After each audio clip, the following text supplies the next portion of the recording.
Welcome back to our podcast dedicated to international press review.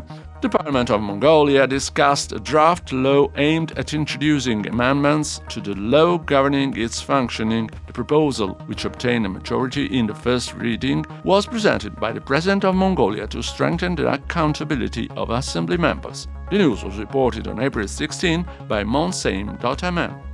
In Japan, the retail giant Aion has announced the opening of around 5,000 refreshment points to cope with the summer heat. The company has also announced the hiring of new employees with the necessary skills to assist customers in difficulty. The news was released on April 16 by Nikkei.com. Authorities in the province of Savannakhet in Laos have officially inaugurated the celebration for the new year of the Buddhist year 2569. The event was attended by representatives of the party and institutions, as well as the Consuls General of Vietnam and Thailand. The news, reported on April 15, comes from kpl.gov.la.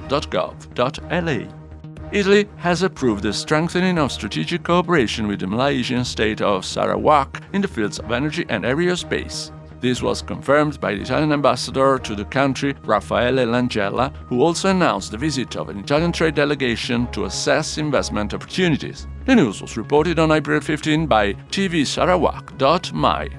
South Korea and Poland are relaunching bilateral relations with a new agreement. The initiative aims, among other things, to deepen cooperation in the defense sector and strengthen supply chains. With this decision, the two countries respond to growing tensions on the international stage, culminating in a conflict in the Middle East. The news was reported on April 14 by the Korea Herald.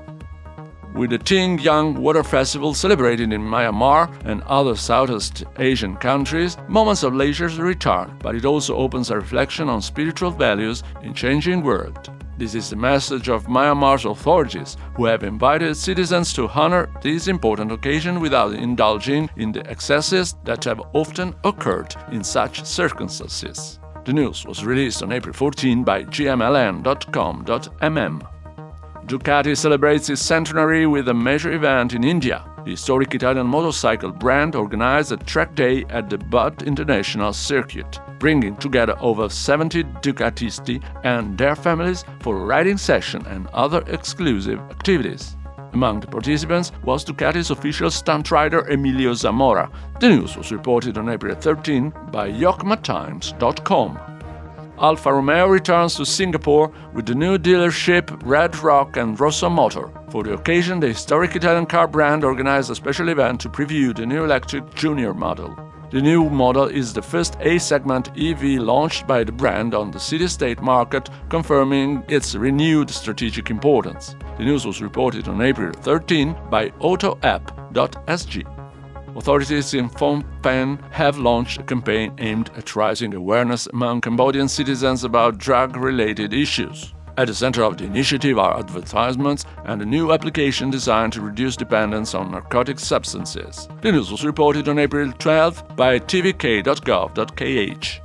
North Korea is continuing the implementation of its space program. Among its recent achievements is the launch of the reconnaissance satellite Malligyong-1, which is expected to significantly strengthen national defense capabilities. The news was reported on April 12 by pyongyangtimes.com.kp.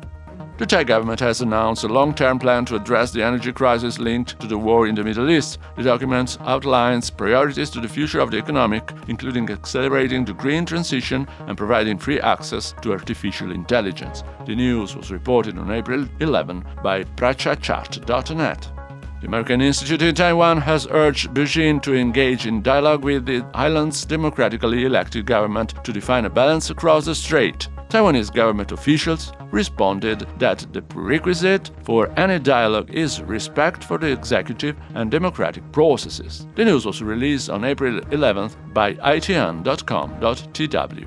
That's all for now. Thanks for your attention and stay tuned.